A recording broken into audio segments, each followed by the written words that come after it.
Talk with us this evening for us.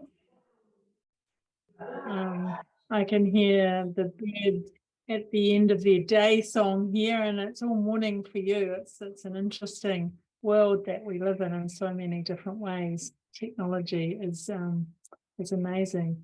We would like to start our conversation, our presentation, and our workshop with you by opening with what we call a karakia.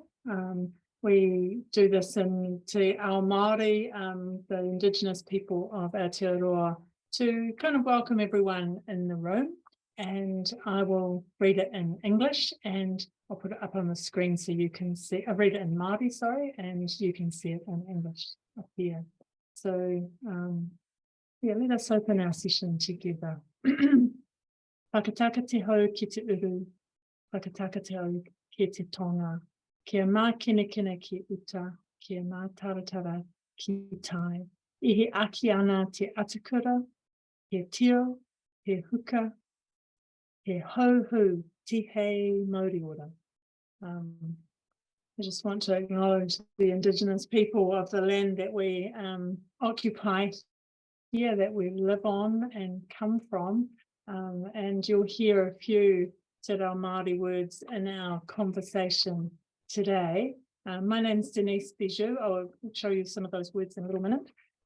I am a director of Catalyse, and I work with a number of organisations in community building, community development across mostly Aotearoa, New Zealand, across the country here, but a little bit internationally as well. And we want to share, Toma and I, who's my co-host, will introduce herself in a moment, share some of the tools that we've been using that we offer for free on our website, and talk a bit about placemaking as community development tonight for us, today for you. Toma, would you like to say a few words about how you're coming into the room?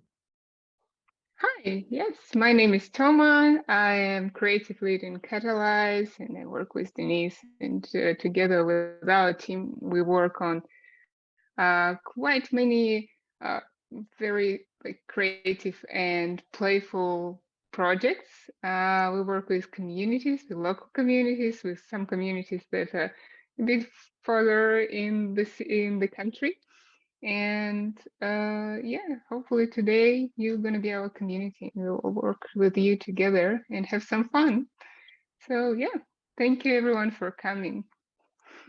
Thanks, Toma. She's let the cat out of the bag. We want you to be working with us today. It's not just a sitting and listening. We're going to get you to do a bit of work in a little while.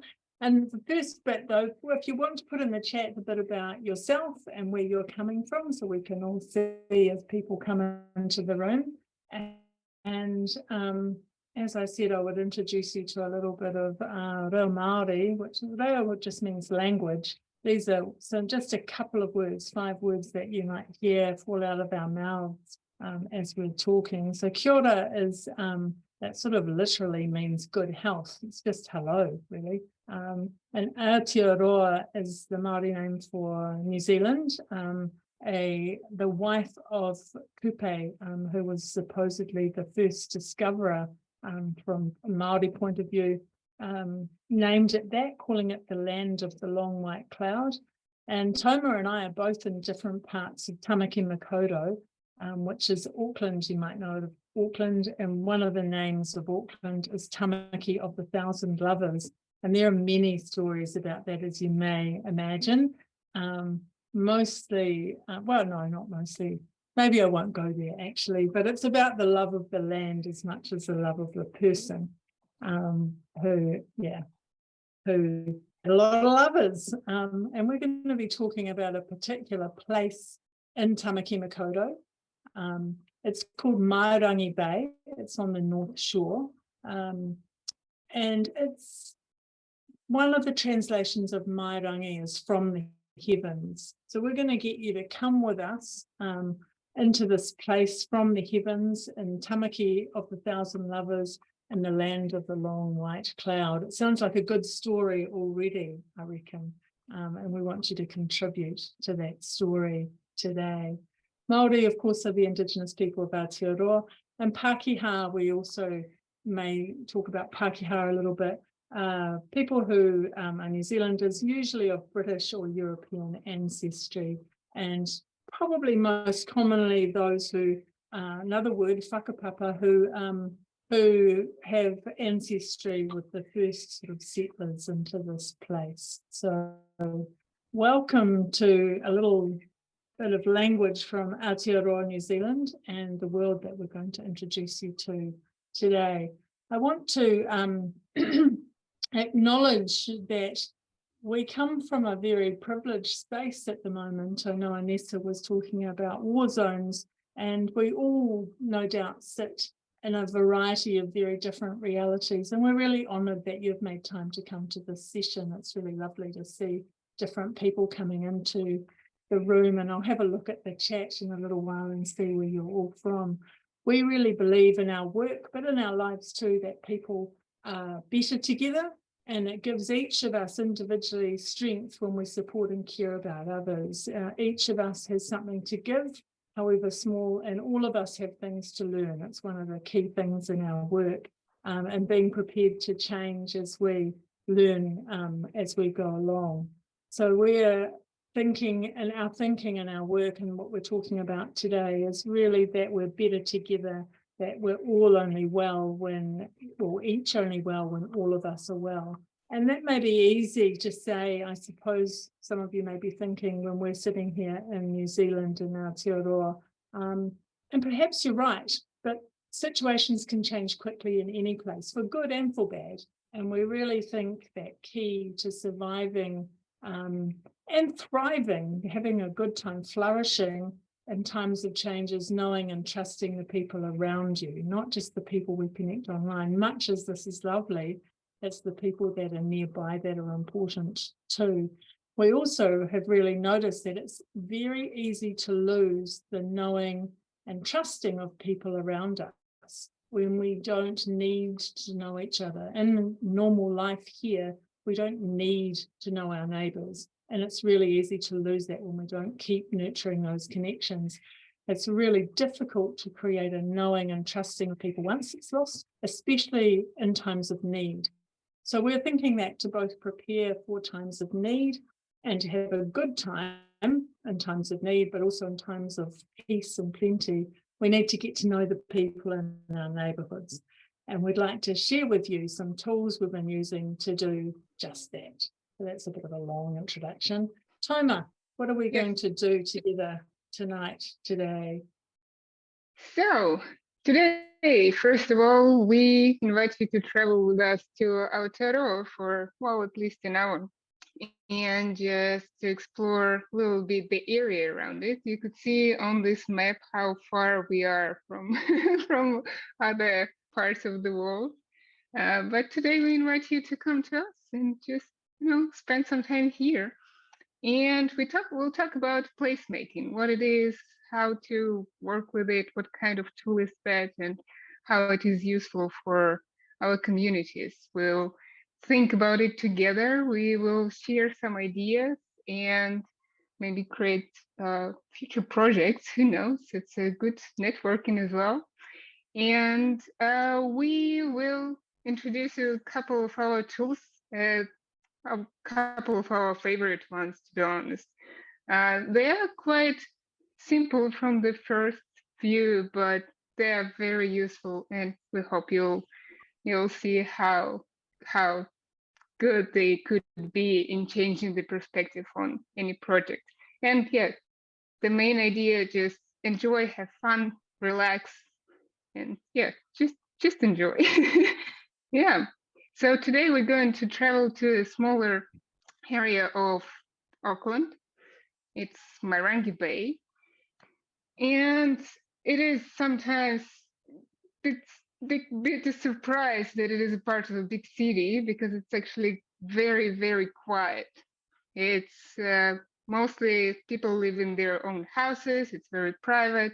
Everyone has their own car.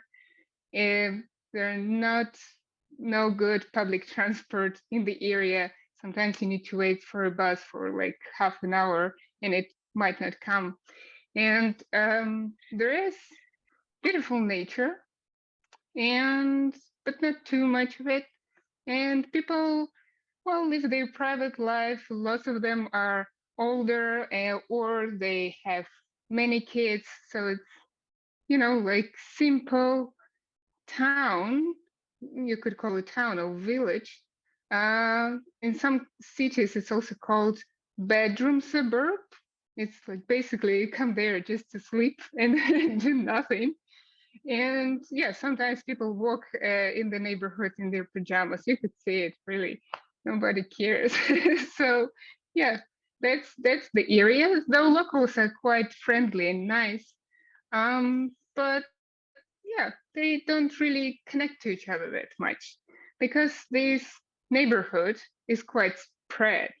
You can see on this map, that's like to give you a bit of a scale. This small square is like ideal 15 minutes neighborhood. In this square, you could walk 15 minutes in any direction and you could find anything you need. But this, like, the reality is not perfect. We know that. So it's all spread. And if you just try to count, if you live somewhere on the edge of the area, you'd need more than 40 minutes to actually get to the store. So of course everyone uses cars. And people don't see each other when they use cars. They just see cars of each other. They don't communicate. And that's a problem, as well, in many other cities in many other countries. I believe that unfortunately we have many areas that people don't connect. And that's why we thought this neighborhood is a perfect example to work on. In this neighborhood, they have, though, everything one needs for life. They have school, kindergarten, they have sport clubs, they have art center, they have churches, all the possible churches.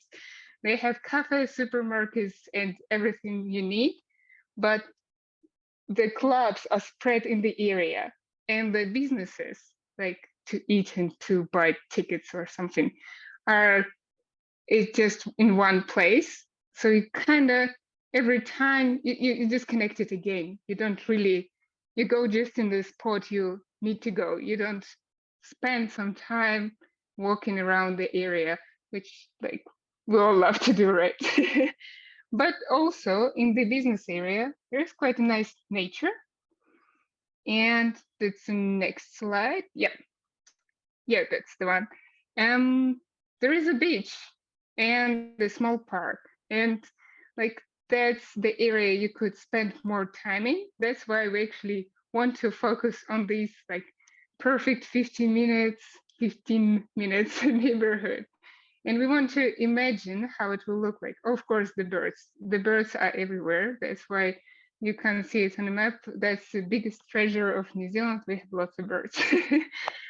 Yeah, so the perfect neighborhood would look differently. And on the next slide, we have this example. The perfect neighborhood when everything is close and you could just walk wherever you need to. And ideally, the exactly same square will be close to it. And then the whole city would be created of these kind of squares, like small 15 minutes neighborhoods. Well, maybe a bit more, maybe 30 minutes. But yeah, that's just let's dream today a little bit and create a perfect imaginary city. So that's why we started to work on this project. We decided to dream a little bit and thought what ideally we want to happen in the area. Of course, ideally we want to connect everyone. People of all ages, all ethnic groups, beliefs, whatever people divide them to, we want to connect them back. We want to invite people to the area to actually enjoy being close to their homes and to raise some responsibility about the area, maybe to create something new there, maybe to inspire them to learn how this area actually started, or what's the story of the area. Who are these people area? Every single door, every single house has so many stories we don't know. And yeah, we love to work on these kind of projects. So the main idea is to connect people between themselves and the place, and connect them to the place, and to do it through placemaking. And here we come. What is placemaking? Can you tell us, Denise? I can. I'm listening to all the people talking outside and wondering if you can hear them as well. Actually, I can't tell you yet. I'd like to know from you what you think placemaking. And this is a real project. This is a project we're working on. This is something that we are actually doing and being contracted to do. So it's a real thing, and we'd like to lean on your international expertise to help us do it really, really well. So have you heard of placemaking before, the word? And if you have, what do you think placemaking is? You can see a few thumbs up there. Debbie or Michelle, Pauline? I think that placemaking is a specialist which work with space. Yeah, that's very true. What else? What were you thinking? I think that placemaking is something that when you able to planning your life, your place where you're working or living, to planning where you want to be at your free time, what you want, who you want to be with as a neighborhood. Yeah, I think right. So it's very much often associated with urban planning. Yeah, definitely. Any other thoughts? Yeah, I think. Can I join to your discussion? I think placemaking is a process connected with organizing of a place area. For example, how to make your place more comfortable for your for your living, and I joined to go hard. She said about the social placemaking. I think it's a most important thing in this process, how to organize your social environment, how to organize your place in case of social environment. Yeah, that's right. So not just the hard things like this, the park benches or the playgrounds or how the roads work, but actually how the people and the animals and the plants work as well, and how everything works together for the well-being of all, both people and place, is how we look at it. So some of the, I know other people had ideas as well, and please feel free to share them in the chat. But some of the papers and the ideas that we work with are these ones that come from Project for Public Spaces in New York. And the woman Courage, I forgotten her first name, was also an American. But also we've founded a thing called Placemaking Aotearoa, and we have some slightly different definitions, I suppose, or ways of working, because we're not New York, we're not America. And you're all in your places too. So the way you work and understand placemaking will be the way that works for your place. And I think that's really important, is what actually matters to the people in the place that we're in is really key for placemaking. So this is what placemaking is. This is some of what placemaking is. And some of the things that help us to understand how we might use placemaking tools in Aotearoa, New Zealand. Toma's a visual person. She doesn't like all the words that I write, so this is why we're a good team. And she put some pictures in, and just to say that placemaking can be expensive and big. It can be whole streets painting. It can be this kind of thing. It can be permanent. It can be temporary. It can be chalk that washes away. And it's here is about the social too, is the kinds of things that are about hug here. And so people hug, and this man is hugging himself, you know? So it's about an emotional connection to place as much as a physical connection to place. Māori would argue it's a spiritual connection to place. And we've been having conversations about how things like protest are placemaking, how we make place by the way we use it and way we're in place. We're not going to talk about that today.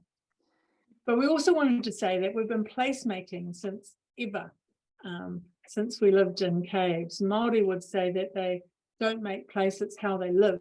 Everything is about making place, and place actually makes people, possibly first, foremost. So there's some really interesting learnings in this space from Indigenous people, and the way we've lived for time over time, really.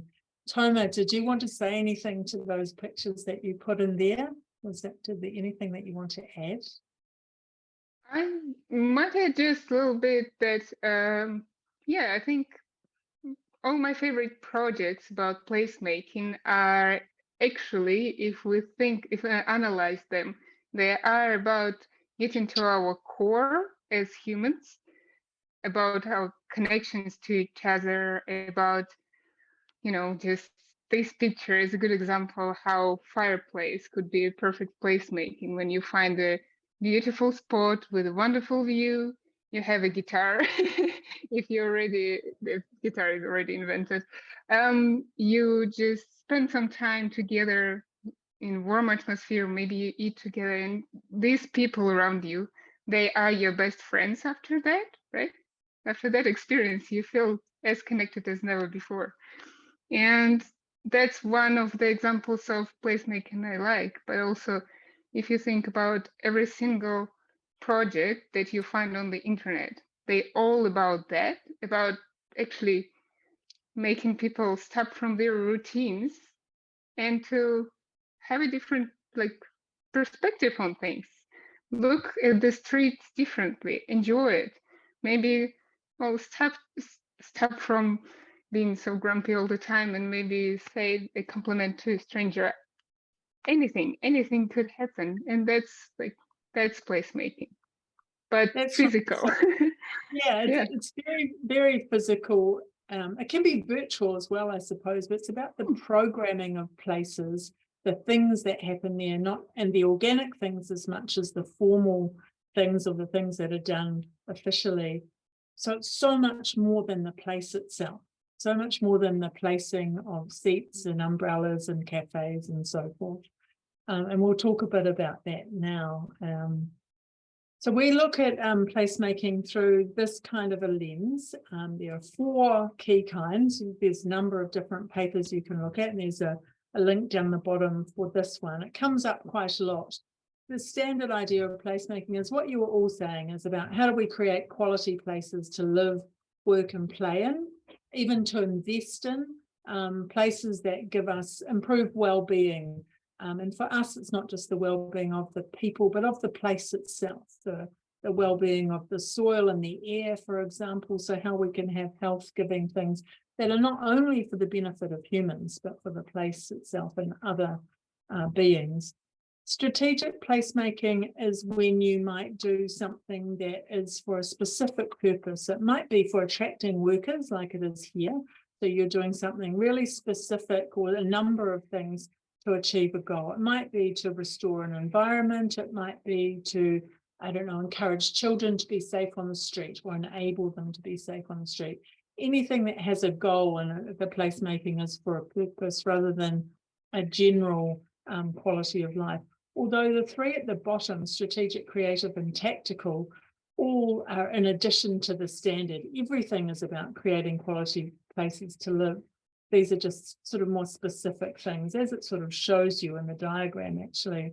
The work that we've been doing and that we want to talk about tonight, tonight, are these ones here at the bottom, the creative placemaking, both the temporary and the permanent. In fact, we'll probably talk mostly about the temporary or the small scale rather than the bigger one. And that can be chalk art like you just saw, and we'll show you some more of that. But it can be things like street theatre too. It doesn't have to be anything that remains. It can be gone when you're gone. It can be an event of some sort. And then the tactical stuff is probably you've heard, possibly anyway, of tactical urbanism. And this is the same kind of thing, using placemaking to test things out, to trial things in a low cost or short-term kind of way. So you might do things like, I don't know, if you're a bit naughty, you might do seed bombing, you know, where you're actually putting plants that maybe aren't done officially, but when people see that they grow, then they look so much better, maybe you can get more planting, you know, so it's tactical. You might do something like a self-guided historic walk, which is one of the things that we're actually developing at the moment, so that people understand the history of the area and it might become more permanent, for example. Or you might find that people want to do events where you take people around and hear people, so it's a guided walk. So a bunch of different things like that. So 4 kinds of placemaking. We're really working in this space at the moment. We work in all these spaces. In another project, we're definitely in this space here. But tonight we're going to focus here, and you'll see that it's the social opportunity that we're really interested in tonight. Not so much the land use and function or even the physical form. It's really about the people, really about the connection. So just before we sort of talk a little bit about, I'll show you a couple of examples, is that, especially if you don't know placemaking very much, there are essentially, well, there's a number of ways of doing it, but here's 5 steps, is really to start with the place and the people who have stake in that place. So where is this place that we're interested in? We showed you the 15-minute area of Meringue Bay as the place for us tonight. Why are we interested in the place? Well, we were telling you we're interested in about connection and all those things that Toma was talking about. And then the first thing we need to do once we've worked that out is actually who else is interested in these same things or things that are similar. They might not be exactly the same. And how might they participate in placemaking? How do we offer something to them? How do we hear what interests them and what they've got to offer? And that takes you into the second sort of space, second step, the space and the issues. We like to think about opportunities too, because we're pretty much comes from a strength-based perspective, and the flip side of an issue is an opportunity. But we start with how is it already being used? What's happening here already? What are the strengths of this environment? And how can it be improved in ways that address what matters to the people who are there and to the place itself? What matters to them? What are their thoughts? How can we be better together by working together in a placemaking way? So considering when we talk about place as the physical place and space as the kind of environment, so it's also the historical environment, the things that got us to where we are now, the various economic, environmental, social, cultural, political kind of things that impact on that space. You don't have to research it like forever to get to know this. It's about getting a bit of a snapshot. And then together to create a bit of a place vision. And we find that that is so much better when we know about the strengths of the place, what's already there first. But the key here is what are the collective goals and how do we develop an action plan? And you'll see here that there's a linear process for sure. But when we get into this experiments space, which is where we're working and sort of what we'll talk about mostly tonight, you go back and say, so is our vision still valid now that we've done these experiments? So we're learning by doing, if you like. Is it still what we want to do? Or could we do something else or something better? How would we do that next time? So you're always checking back in. And those short-term experiments, when you understand them, when you actually know what works, we start thinking about, so how can they become more permanent? How can we have regular movie nights in the park, not just one-off? How do we buy some stuff and where do we store it so we can do that and don't have to go through that whole thing of borrowing perhaps, or maybe borrowing is fine, whatever it is that you find out that works.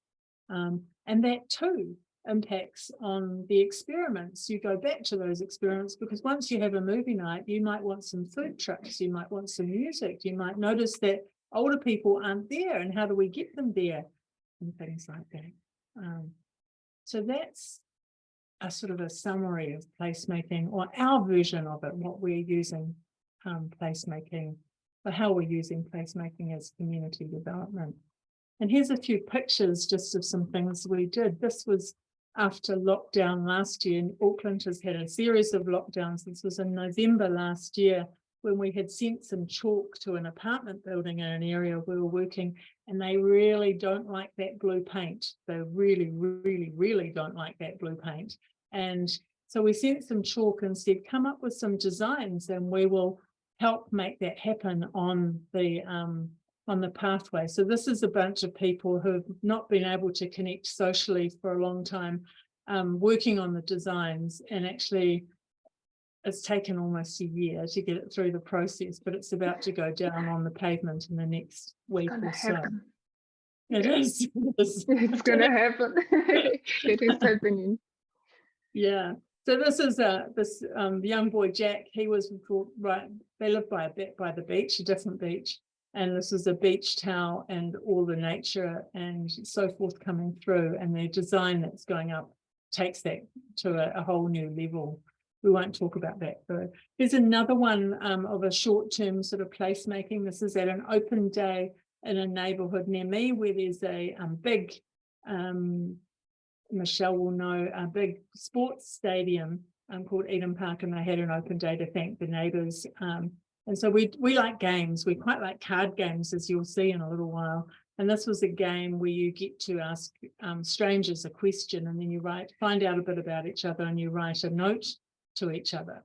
And so this is a older man who was playing guitar at the open day, and he wanted to join in, and a young man who was in his early 20s, who was just out of university and hadn't quite found his proper job yet, and they were talking to each other. So just placemaking is about the programming, setting it up as a bit of a game, but actually some incredible conversations happened in that kind of space. This is one that Toma just did recently. Would you like to talk to this, Toma? Yes, sure. Yeah, so there is an area between library and other community spaces that local people said that it's not being used that much, and we had a trail week, and well, for this week it's good time to actually organize something. So we created a few games on these footpaths on the pavement for people who usually just walk by, just pass by because they have their needs and they want to go to supermarkets and elsewhere. They just won't spend this time in their heads, but suddenly break and do something else. And I was surprised to see how many people actually decided to participate in these games. And the games were quite simple. This one was follow the line, or then the other one was the bridge of silly walks. And you could see how people make all the silly walks there. And there was another game where you just dance a little bit. And it's something that is not obligatory. Like, you don't have to spend a lot of time there, but you add some playfulness in your life, and it just breaks you from routine. And you could see how very serious people who were in their phones suddenly walk smiling. And it is that simple, and that's like, yeah, it changes their day. That's a good thing to do. And the projects we've chosen them because these are ideas that anyone could create with very limited resources. You don't need much to do that. You just need chalk or even just a rock that actually, well, leaves the color basically. And the main resource is creativity and your time to create something like this. And you see how something simple like this, just follow the line, maybe written in 2 languages in case of New Zealand, because it's also been written in Te Reo, which helped some people to learn new phrases. At least one person learned a lot of new phrases and new words. It was me. So it's good. And it's, yeah, brightened the day. Yeah. So these were to encourage more play in places that were really utilitarian. Go to the supermarket, drop your library books off. And we were amazed actually at how much of a delight. It's just chalk paint, it washes away. So we didn't have to get permission or anything. Anyone can do this. And this is the other thing, is that placemaking helps people to realize they can change their environment. You don't need to get permission to do a whole lot of things. You can do little things. And as Thomas said, in this case, it was to celebrate Māori Language Week too, Te Reo Māori Week. So had another point. And we've been asked to do the same thing again for Christmas in the same area, so that with a little bit of opposition at first, one of the key opponents now wants us to do more. So that's awesome. That's really great. And then the final picture that I just wanted to show you is a couple of things that are a little bit more permanent. This is us working with a small community. Actually, they don't have a town centre at all. They're really just a dormitory suburb, and there's a school and a preschool. And the first one on the right over here was a little library, which many of you would have heard of. So where they don't have a library that visits, you have to get in a car and go, and now they're exchanging their own books and things. We didn't know how well it went down, but it was made with the kids. You can see the kids' handprints on there. And I've been over this is also on the North Shore, and people have said their kids go up to there and Luke will put his hand on there and show how much he's grown. So being involved in making a little library is not just making a little library, it's making my mark on this place. And I can engage with it in a whole bunch of different ways, showing my brother, this is when I was at preschool and now I'm at primary school, now I'm bigger. So the idea came from the community, and we just really helped them grow some relationships to make it happen. So we helped them do things like find free wood to a big retailer and broker that relationship, do that legwork, if you like, because these are people who work full-time, who have families and don't have time, to try and make it easy for them to do it for themselves. After that, they made a herb garden and they painted a mural on their wall. And then they asked us to come back and help them make this. So this is a pātaka kai, which is obviously Te Reo Māori. It's a food cupboard. It's for sharing excess food from the supermarkets and things like that. So anyone can put food in and anyone can take it. And this is hosted by the local primary school. So we helped them paint it and again get the wood and things like that, but just get it out there and get the permissions to put it on public land, because people don't like doing that boring stuff. They love doing the painting, but they don't like writing the applications to get permission to put it outside the school. So we do that stuff for them. So those are some of the examples that might be interesting when we go into the sort of active place together part of the workshop in a moment. But I'm wondering if you're wondering how this is community development. Can you see community development here? And the things that we're showing, does it look like, does it feel like community development?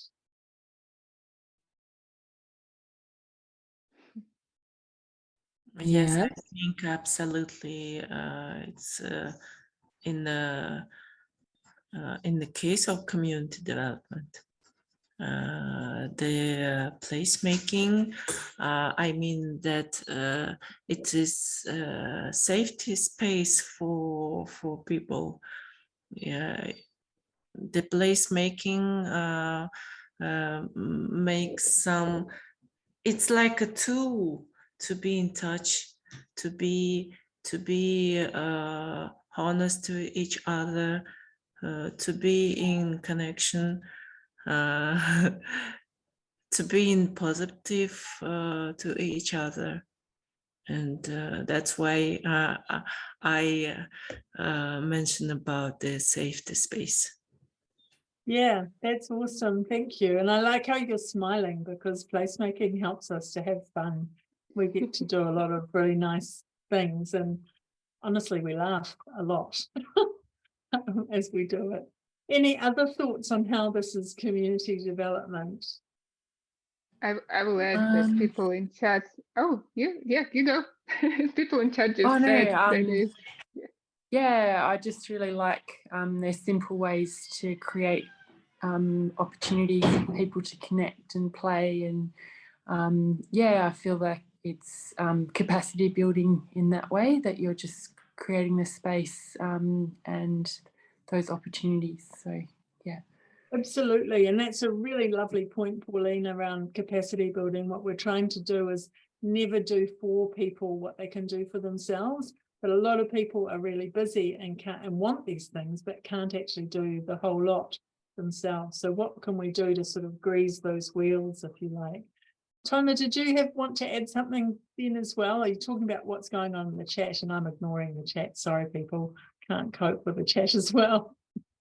Yeah, I sometimes look there, but I think there are some questions that we'll answer later. But people in the chat tell their thoughts that it is community building, it is community development, and it's an amazing place, and it's place for context. Placemaking can be a creative opportunity for community development, and building relationship is community development. So people agree that it's, yeah, definitely community development. That's cool. That's awesome. Thank you. I did have a look then too. Thank you, everyone. Yeah, I'm very happy to share an email address in a moment as well. Michelle, I see your hands up. Yeah, I was just going to add, I see placemaking is that beautiful synergy of a whole different group of community development methodology, but it's centered around place. It's where people are at. So I see asset-based community development in it. I see art-based community development. I see right-based. It's like there's this great amalgam of all the different methodologies coming in within one methodology, if that makes sense. Yeah, that's lovely, Michelle. That's how we like to see it as well, certainly how we like to use it. And one of the wonderful things is that it does take us into the architecture and urban planning space, as I think Olga was talking about earlier. And we're really surprised often that they do not think like this. These are the people that are building buildings and roads and bridges that are going to last for decades or longer. And they're not thinking about the people, the things that are already happening there, the things that are already working well, how these things that they're building can make them better. They're not thinking about what comes next. The piece of work we're doing at the moment, architects are not thinking about climate change or the price of food or the price of petrol and the things that are going to have to change in our world. So placemaking helps us bring community development into those spaces too. Anyway, well, that's a whole other conversation. So when we think of it as community development, we look at this IACD definition, and in this particular little project, it's very much about the participative democracy and how development can be sustainable. It's also a bit about these rights and the things you were just saying, Michelle, the economic opportunity, equity, equality, and social justice to some degree as well. But at the surface, everyone who is involved is there for those things there. And it's also this, all forms of placemaking. If you're doing placemaking, it's definitely around broad engagement. At the very least, it's engagement. Better, it's collaboration or partnership, working actually together on things. And that does require engaging people to participate and enabling people to participate in ways that work for them and ways that they can shine. Because you won't get people volunteering in their communities for very long at all if they never get to shine in that process. So that's sort of how we work from there. I wonder, we've had a few questions and comments, but if there's anything sitting with people or stories you'd like to tell about placemaking and community development for a few minutes.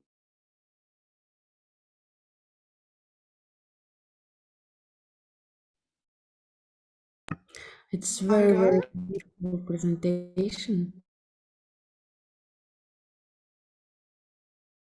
Thank you very much. Wonderful place, and I would like to visit it after your presentation.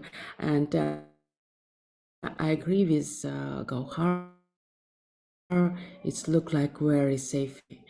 And I think I like this idea with the space when we can draw or create this place, for example, for hug and play, when the space is stimulate for connectedness. It's very because I want to make my home as a stimul for connectedness for my children and for my all guests. This idea is very important for me. Thank you very much. Well, you're most welcome, Olga. Maybe you can come and visit if you come to Owen, because I'm sure.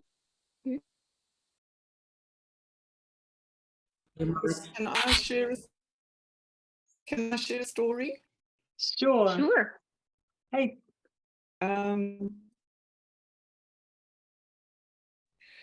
Hi, I'm Debbie from South Africa. It's amazingly similar.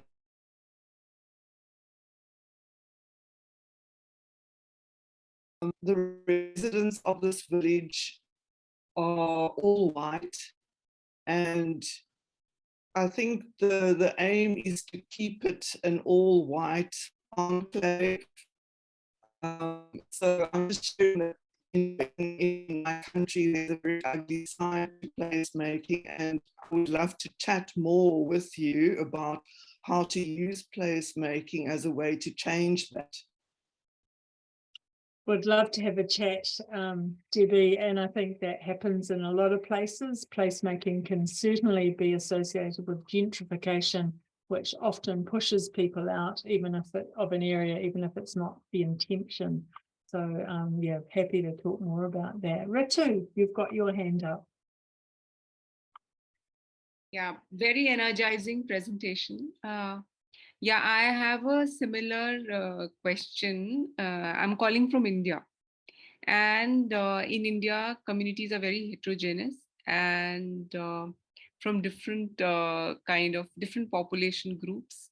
And also, and for centuries, certain groups of people have been are marginalized, and on the basis of there's a caste system. So certain castes are even like untouchables. So they live in a separate part of that community, and they don't interact. They don't even eat together. So have you faced this kind of issue? How do we deal with it? So do we have a separate process for a particular population group and a separate process? How do we do that? Because ultimately the aim is that everybody comes together. Yeah, that's a really tricky question, Ritu. I would say we don't have the same extent, but that kind of thing happens everywhere. There are always people who are excluded, and no different here as well. How do we deal with that? I think in many ways one of our core things is to go where people are, to meet them where they're at. We have a line in the sand that we don't cross that is largely around hate and racism and a whole bunch of things. But the other way we do it is to amplify, to shine a light on the people, like say where children are excluded, on what they can do and what they can offer. And so we work from that asset-based kind of approach in those spaces. But I wouldn't presume to say, I know how that would work in India in your situation or in South Africa. But that tends to be where we start in our country. Toma, or anyone else actually, do you have any thoughts on what Ritu and actually what Debbie was talking about? I would add something just really quick. I think that I also really don't know how it works in India. I have it like a general knowledge, but I can't imagine. But one thing that I'm as twice immigrant and learning about different communities, give my knowledge on different communities, tells that one thing that people are saying in their core everywhere. And once we go on our basic level, so we do something simple as place for a hug or follow the line thing, or maybe it's just, a game with a stone that is accessible to everyone. And if you do it in the same game, let's talk about game because it's very simple, like swings. Swings is a perfect example because swings are something for everyone, for, well, almost all ages and all classes, all levels of education, anything. Like there is no exclusion in such projects as swings.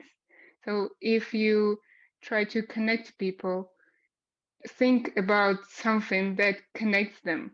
Something like everyone needs food, everyone wants to play. Like game is a good example just because it connects not only humans, but all animals, all kids, animal kids love to play. And that is something in common. So just use that works, that will be understandable for everyone in any language. I really agree with that actually, and the play especially is not usually stigmatized. It can be difficult for people with disabilities to play all the time, so we have to think about that. But when we start talking about food, the pātaka kai, it can be that, oh, you are poor, we're doing it for you and it's a charity thing. So play sort of transcends some of those things. But I guess the big thing is actually, what do people have in common in your space, and what is a safe thing to do to get people to start to talk? We have to meet them where they are, but if we want the world to be a better place, we have to influence them to change as well in a good way. So that's how we start from there. I hope that's a little bit useful, Ritu. Yeah, I think do we have a minute? I want to raise one point. Yeah. The thing is that the more powerful people don't want to let go. I use a strength-based approach. Yeah, they don't want to let go. And when we were like the example of the swings. So my friend messaged me a few days ago. She lives in Canada, and she has a small daughter, 5 years old, and who was born in Canada. And when she takes her daughter to the park to play, she says that all the white children, and we are brown, and all the white children, the mothers just take the children away.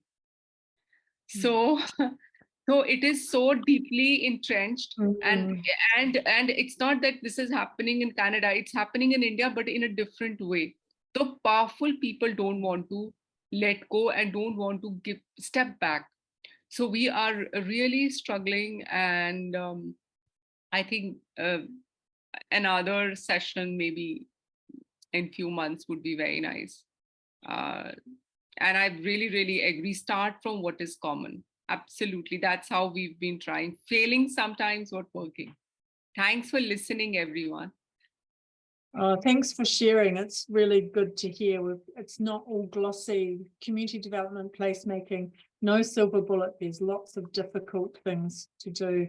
And we face something like that. There might be other community development models that would be better placed to address issues of racism. I'm not saying that it's not placemaking can't address, but I don't know. That was what I was kind of thinking. I think it's a good point, but I think placemaking, you know, sometimes it could, well, start to build bridges. It starts small.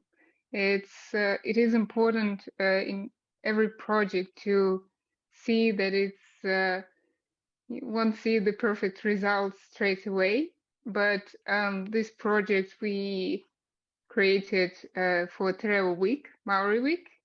This project was also created in mostly white area, and Maori also have faced a lot of racism in New Zealand, and it is important. That's why we actually talk about it a lot, because for us it's also important to share this culture, because that's indigenous culture of Aotearoa.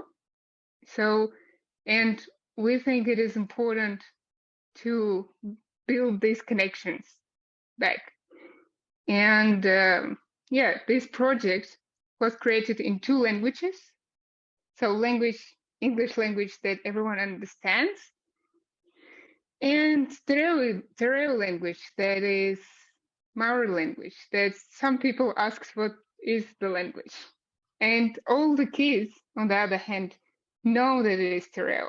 So they learn the different pattern. They learn how to count in Maori, in Tereo. And, you know, their generation will be different. And even if you face some misunderstanding or some, I don't know, bad comments or anything, it's still worth doing it. It's still, even if you change just one kid's mind and your friend's daughter will find another group of kids who doesn't really care, they just want to play, that is the future. So yeah, there are more people like this, and there are more people like this, the better place will be. Yeah. We definitely work from a place of hope and positivity, but also, Ritu, to address the idea of the powerful, is that just yesterday or Monday actually here, and as a white person, I'm working with a bunch of white people and Māori people, having to be a really good ally and hold a ground where one of the Māori men came to me afterwards who had agreed with what was going on and feeling very embarrassed because he had enabled some casual racism to be transferred into this project. Mainly a woman didn't want to use Te Reo Māori in a communication, a white woman, because she thought it would alienate a whole lot of people. And he said, okay, but we've decided to go back on that, and actually we'll be using that and we'll hold that ground with him. So I think powerful people, whatever that might mean in your country, whether it's by skin color or age, or all sorts of things, ability, disability, there's a role for us to be allies and to be able to see as best we can, to be open to listening to what we can do. And we really try to hold that line.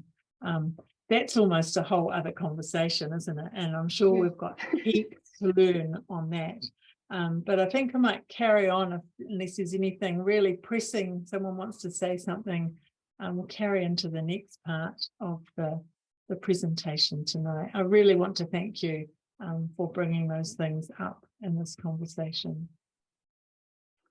So this is how we've been approaching this project. This is one of the tools we want to share. It's You'll See. I'm sure that many of you know a whole bunch of models, like Michelle was talking about, asset-based community development, appreciative inquiry is really visible here, and co-design. And it's a model that we use quite often in our placemaking / community development.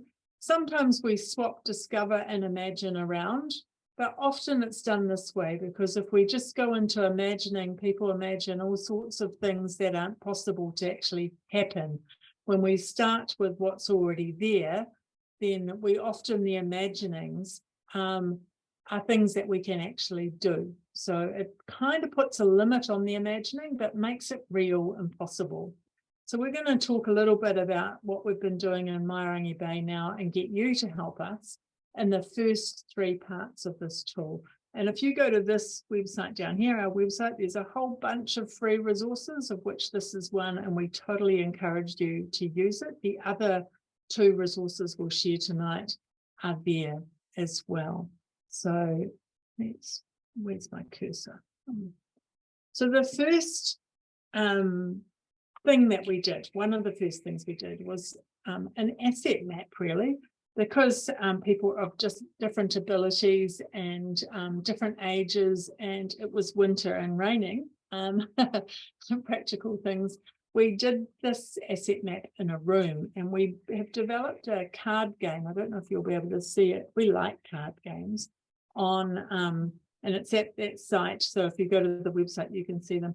It basically has categories of strengths, gifts, and resources to explore. People work in groups and they look at, say, sometimes we just get them to shuffle them and pick a card, but they might work in, say, 6 groups, perhaps, and each explore and move around in a World Cafe kind of way to explore what's already there in a community using the cards. So, for example, this is Discover Community, and on the back of them, things, just one word, knowledge, I can't read backwards, capacity, relationships, so forth. And there's a thing that says anything else as well. And so in this community, that's what we did. We used the cards in that way. And I don't know, Toma, let's do it with you. Otherwise, sure. we'll be here all night if we get everyone. Could you please pick a card in here? Give me a number between 1 and 10, and I'll pick the card for you. 7. 7. Okie dokie. It is a Discover Community card. So in Meringue Bay, what are the resources that the community have already? Okay. Just some. I think it's a great question. Well, first of all, I think we could count it as resources, as enthusiasm and people's resource, because there are a lot of sport clubs, and they have an art center, and there are a lot of few small businesses. And if we have small business, meaning that person is quite active, enthusiastic, and they would want to connect more and have advertisement at least.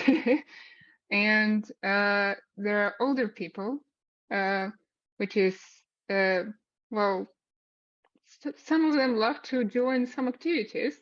And as we learned from these communities, quite many of them volunteer for different events. So that is also amazing to actually connect to them. And there are also schools, and especially on holidays, there are a few kids who don't know what to do while their parents working. That's another good resource. And yeah, child labor, I think that is. But yes, that's right. And when we do this game with groups and people see different resources, they know of different resources, and they start to share and connect, like we're talking about again. So we might leave that there, but there's a whole bunch of things, and you can look at those cards online. You can print them at home and use them yourself. We really encourage you and love to hear about how you use them. So Discover cards, asset-based community development, asset mapping without leaving the room. It's great when you walk around too, but this is just one tool. And what we found when we talked to the people in Meringue Bay doing this, that this is what is already here. This is obviously just a summary, but when we're talking about individuals, there are a lot of passionate people, as Toma said. They're really keen on the area. They love it. They love living there. They're relatively affluent. They don't know, or they do know, sorry, some of them know a whole lot about the local history and are really keen to share that. So just a summary of where they're at. When we talked about community groups, they were primarily groups that were centred on children and seniors. So that's their main focus of the local groups. Local organisations, where, as Thomas said, schools, education, arts, sport, and quite a few religious organisations, surprisingly, to me at least. I didn't know that. And their local kind of culture and identity was really about going out for coffee, and they have quite a few travel agents, you know, I mean, who knew? But there's like in a small little town centre, there's probably 3 or more. Doesn't sound like many, but it's very small.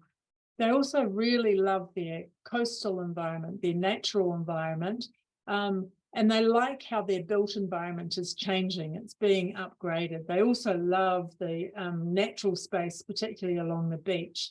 And they really like the service-focused economy. And you would have seen at the beginning how there were a lot of beauticians and things like that. That's the kind of culture that they are that they've got there, the things that they've already got.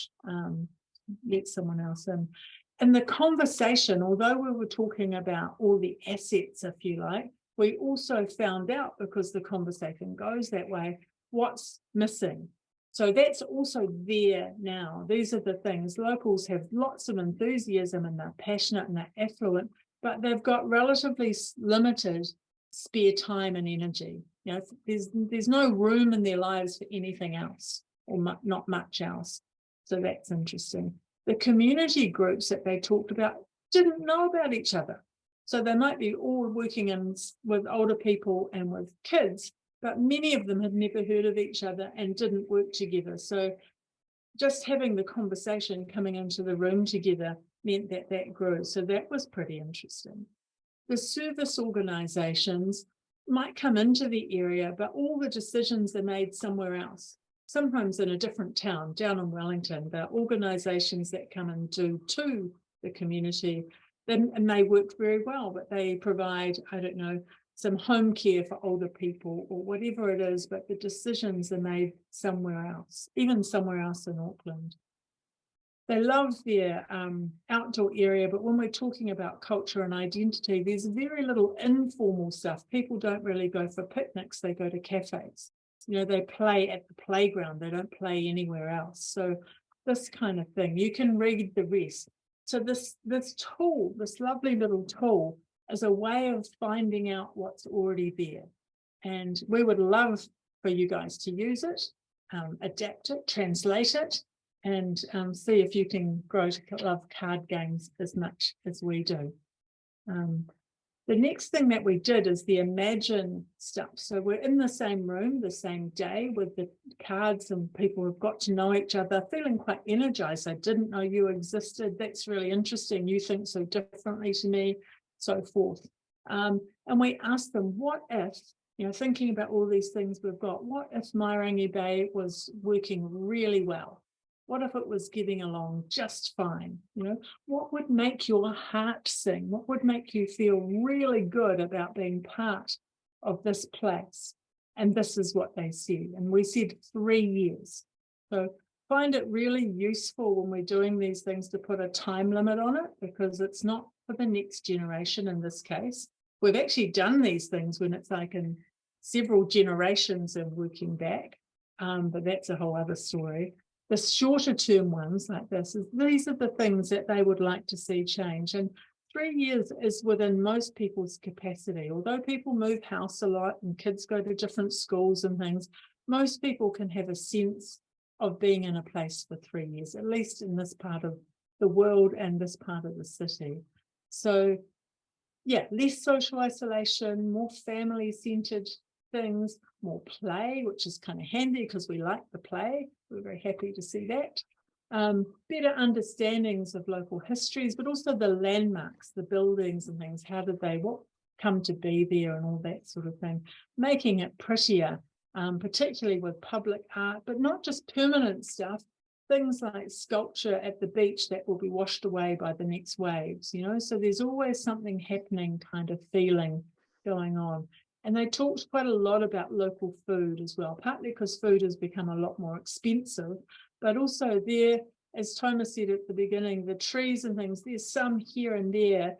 It feels very green, except it's all kind of privatized in people's back gardens and people aren't connecting over food. So these are things to remember or to think about, because this is some of the work we want to have a play with, just as one big group. I think we won't go into breakout groups think because so. we've been chatting away. The problem we have to solve, back to that brief from the beginning, is how, and we want your ideas on this, how can placemaking and community development help make those goals happen?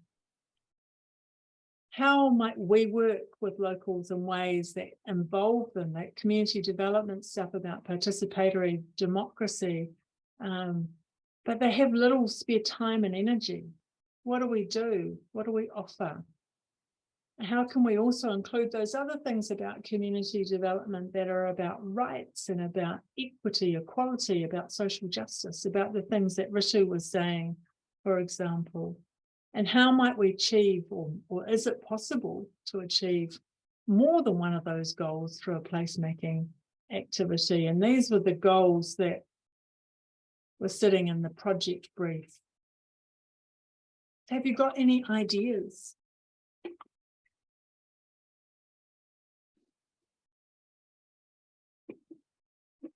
What would you do?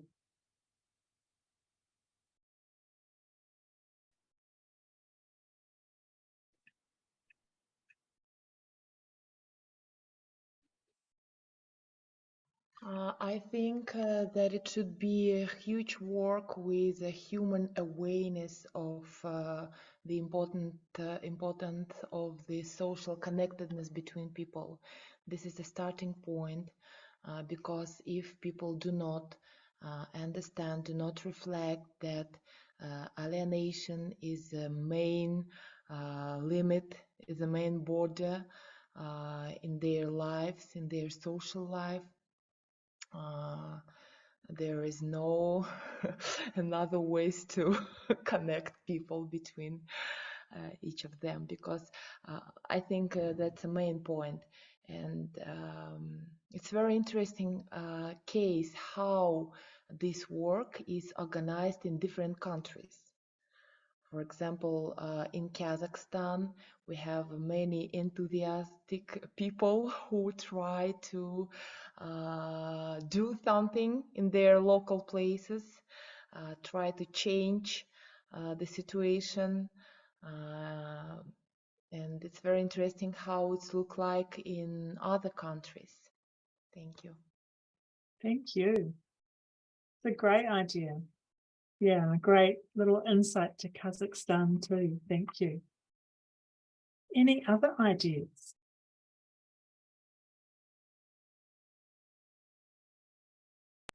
Can I tell some idea? This presentation and this place look like very perfect, very perfect. But we know that every person have own limits. And if we talk about small places and a small group, and people, when they live every day and see each other every day, these person limits appear in own limits.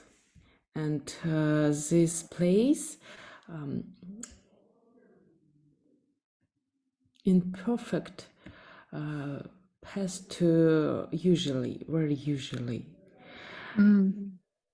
I hope I tell. Yes, yeah. And I want one question. What is a mobilize factor? I think this limits, these borders for us in our life is mobilize factor for development. And if we talk about place, what is the borders, what's the limits in place for our development? Maybe it's some, maybe it's a problem with the places will be development factor.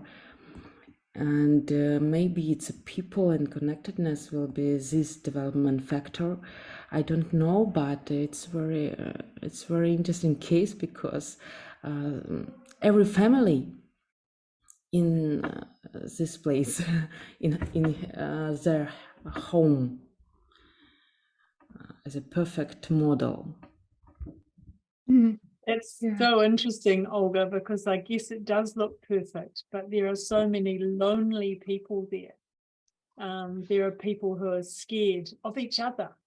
You know, there's nothing to be scared about, if you like. There are people who can't afford to drive their car to the places that are out of that 15-minute neighborhood to get the things that they need. So it does look perfect, but everywhere there are things that are going on. Your question, I think, about what is mobilizing for these people is a really good one, because in many ways they're still at the stage of saying, we want, but not we will help make happen. So it's an interesting space. But I'll go to Michael and then Ritu with hands up, and then we'll share just one more tool before we round up for the evening. Thanks, Olga. That was great. Michael. Hi, good afternoon, everyone. Some thoughts on the on our discussion. This is quite very interesting, but my thoughts on this is one, placemaking is really has to be done based on the context of each and every locality. May not be some of this I understand may not be applicable to places such as, for example, I can point out, I think somebody shared about the caste system in India. That's really a very difficult thing to do if you happen to do placemaking there. That's a very difficult thing to do. We cannot achieve so much as what has been achieved in New Zealand. Another thing is that maybe I am not sure if local government units say has been involved in the process. So maybe probably we can share to that. Alongside with that, in our locality here in Iloilo City, Philippines, our city is very, very small. It's just 72 square kilometers, but we love our open spaces. We call these plazas. And government, the local government in particular, has invested so much to make these plazas space open to public, literally. And I see this something like the placemaking because people converge this any time of the day. Go here, just talk to each other. So for me, when local government units such as ours provide space for this, it's natural for people to go there and converge because especially that what happened to COVID-19, there's restriction in mobility, restrictions, the quarantine restrictions, isolations that will happen, and people wanted to reconnect once again. And it's very timely that these spaces are being opened for people.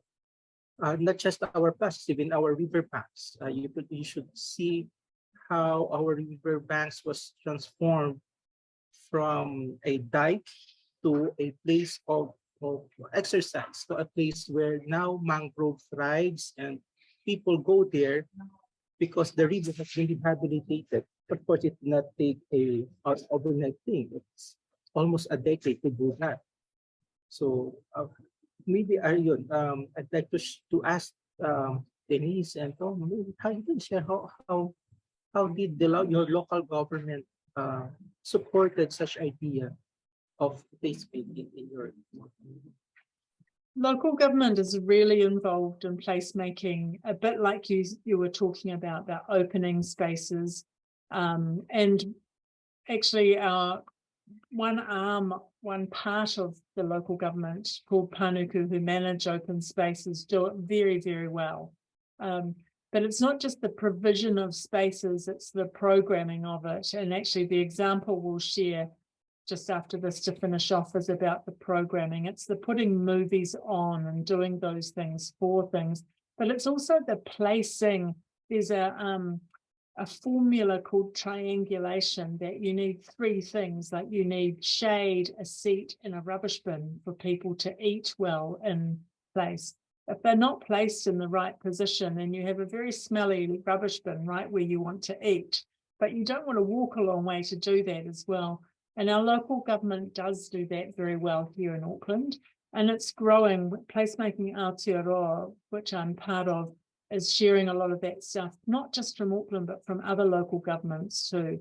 And actually we run an awards called the Kumara Awards that we're just live at the moment for good placemaking around the country. And that's supported largely by local government. So there's quite a lot of that going on too, Michael. So I can't probably answer your question in depth here, but happy to talk more by email or something like that. The thing I would say, though, that after COVID, after the lockdowns have been, a lot of things are going back to what they were before. So they were only temporary and they haven't gone through that trial, experimentation stage to become something a bit more permanent. Yeah. Let's go to Ritu, who had her hand up too, and then we'll just wrap ourselves up so we finish on time. Thanks, Michael. Great series of questions. Ritu. Yeah, I think I can share some other time. I want to listen to you. Please go ahead. Okay, we'll just finish off then. So one of the things we have got happening, which came from local people, and I sort of talked about this before, is movies at the beach reserve. So the council does put movies on in different places, but not here. And that's because they've invested in the place, the sort of little town centre just next door.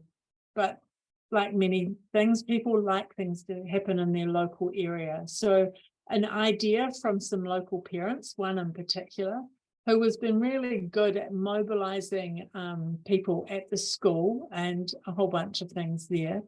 Another idea was around social isolation for older people, and the senior care organisations have joined into this because this is the kind of activity they can organise a bus to come down to, and they're particularly interested in helping older people feel connected in one way that where it hasn't happened yet. So you might have some ideas for us that that could happen, that they'd like to see happen, is have music from the 50s and 60s. So when the years that these older people were young and active, to remind them and feel festive, because it's supposed to be a festive occasion to come down to the park and see a movie. So they joined in and they're interested and they're organising, they'll get people to come along. And of course, when people gather together, I don't know what you do when you go to a movie, but I just about always buy an ice cream. So people like to eat. So coming out in the summertime to eat, watch a movie, listen to some music beforehand is what we're going to do. And what we've found in this conversation in this room is that people had things they could offer, things that they didn't use on a Saturday night, like a projector. And they had someone who could operate that, and it's big enough to do what we need to do. Someone else had things like bean bags, for example. Sports clubs have these kind of things and they're happy to donate them, to lend them. But not only that, they're happy to come down and help set them up. So we don't just have to go and get them. They want to be part of this thing. And the movie screen itself, Toma may know more, but the local businesses, like you said, at the very least, they want advertising. They want to be seen to be part of it. So their business association is paying for the hire of the screen. So one of those things that is going to happen, hopefully in the summer, probably in January or February when it's summer here, is this movie night. There's a few other things too. And I just wanted to share, because we promised 3 tools. One of the ways we got those ideas developed was, surprisingly enough, another card game, which is also on the website and in the placemaking kit. And these cards are designed to help people who might be a bit quiet in a room, in a group, to speak up. but also to stretch ideas, because sometimes people have very fixed ideas. So Ritus, because you didn't ask your question, could you give me a number between 1 and 10, please? Or if you're there, are you there, Ritu? Yeah. Oh, yep. 7. 7, okay. Can you give me another number between 1 and 10, please? 6. All right. And one more, please. 10. 10, okay. So the first one, 7, was make it peaceful. So this is where people in a group pull a card, either we shuffle them or we bring them around and they pick it like we just did then, or they take it from the top. 3 cards, make this idea peaceful. How do we make a movie night peaceful? The second one, I've forgotten the number already, was make it smaller. So sometimes our ideas are too big to have happen, or just even teasing it out. What would it look like if it was small? Who would it be for? Who would come? Where is it going to go? And the third one is make it for rain. So how's it going to happen? Which is pretty good for Auckland because it does rain quite a lot. So these cards, and you can see them online, are good ways of teasing ideas out, of helping quieter voices be heard and dominant ideas not be so dominant. So they get stretched in different ways or possibly even discarded. Sometimes, of course, the card is not appropriate and you say, well, we don't have to make it for rain. It's already inside. So that's fine. Pick another card. So it's trying to get people to have a bit of fun, but to stretch their thinking and talking. So it's not just the things we already know, it's the things that might be as well.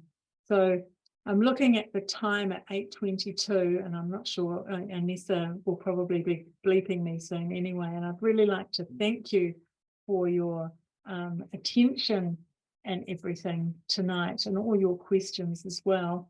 We didn't get to go into breakout rooms, but hopefully you got some ideas around the tools and things that you might do too. And I certainly got lots of ideas and thinking from your comments as well. So I'd really like to thank you for that and close our part tonight with a final karakia, just to close our circle, finish our part, and I'll hand it to Anissa to finish off the session. So this is a karakia whakamutunga tato, which is just an ending karakia for everybody, for all of us.